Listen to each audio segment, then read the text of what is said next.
Funny thing about productivity, the harder you push, the easier it is for you to screw up. You plan your day down to every detail and you give yourself inspiring pep talks and affirmations. However, whenever you execute your plans, you always have a hard time satisfying your expectations. Today, I want to share productivity mistakes that I've noticed over time, despite age, nationality, or gender. So, here are the 6 productivity mistakes. Mistake number 1. Multitasking. There are times we think we're killing it, juggling project, homework, family, and errands all at the same time, thinking ourselves as some kind of superhero. But let me paint you a vivid picture. You're in your office with your list. You got reply to your client, finish a project, pick up muffins for your kid's birthday party, and make a grocery list. You take a deep breath and then you dive in. Just as you are typing away, finishing your client's email or text, your boss calls you asking for a document. And of course, you add this to your list. So when you resume back to your text for your client, your coworker walks in and said, "A department is on the phone." So you're answering your calls while you're trying to press submit for the email that you're about to send to your client. With all this happening at once, chances are you forgot details in the email, you forgot your boss's request, and within minutes, everything turned sideways. All this happened because our attention span is limited. Tip number 1.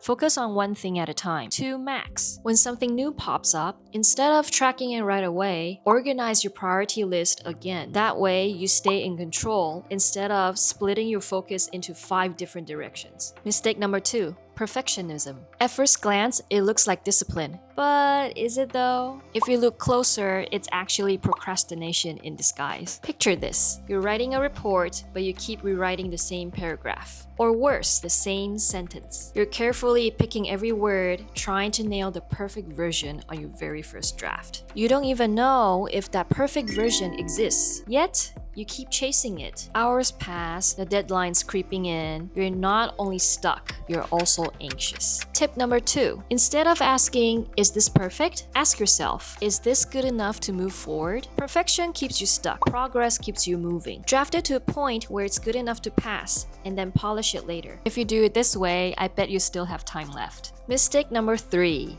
Ignoring your energy. We like to think productivity is about cramming in more hours, burning the midnight oil, and all that. But really, it's about when you do your best work. Trying to brainstorm a pitch for your boss late at night when your brain's already fried? Probably not the best idea. If you still force yourself to brainstorm the pitch, chances are you'll miss crucial details. Or maybe your mind just goes completely blank. Tip number 3.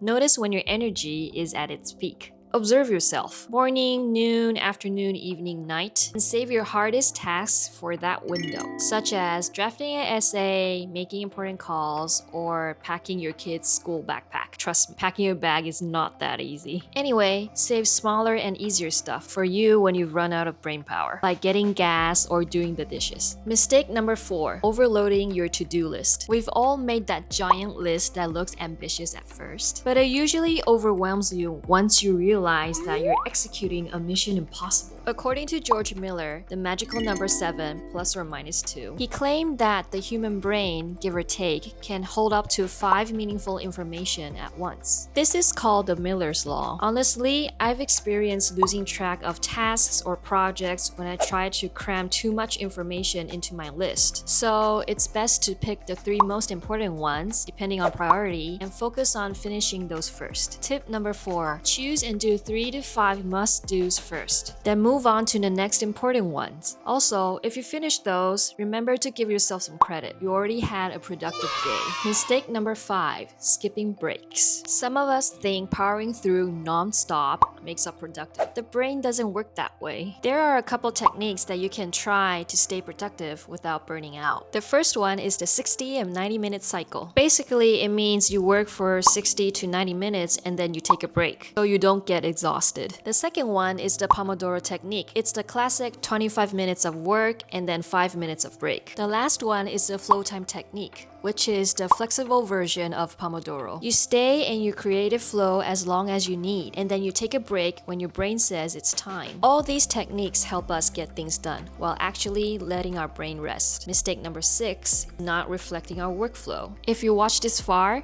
I want to say thank you. I really appreciate it. Like and subscribe. Personally, I'm always looking for more efficient ways to hit my goals. But here's the thing, you also want to make sure the quality of your progress is up to standard. The most valuable property isn't money, it's time. You can buy food, you can buy cars, you can buy houses, lands, but you cannot buy back time. If you're a planner like me, you'll always try to create this perfect timetable to execute your to-do list. But here's the trap. Sometimes we stick to routines just because they're familiar, not because they're actually helping us. In fact, they might even be slowing us down. Take my friend as an example. She likes to make breakfast for her kids while she's doing laundry in the morning. She always thought this routine would save her tons of time because she's doing 2 things at once. But in reality, her eggs almost get burned on a daily basis and her white shirts turn pink because of a stray red sock. I know this sounds ridiculous. I know you think it sounds ridiculous too, but it never occurred to her to reflect on her routine. Tip number 6. If your results don't live up to your expectations, take 5 minutes to ask yourself, what could I have done better? Is there a better approach? How could I have finished the task more efficiently? Reflections might not seem important, but they unlock big improvements over time. Productivity isn't about squeezing yourself dry. You're not squeezing lemonade. It's about working smarter in the ways that feel suitable. Working smarter instead of working harder. There's a big difference. But also, at the same time, if you fall into one of these traps, it's not because you're lazy, it's not because you're incapable. What matters is noticing them and make small adjustments as we go. If you ever fallen into one of these traps, like me, comment down below, let me know. See you next time.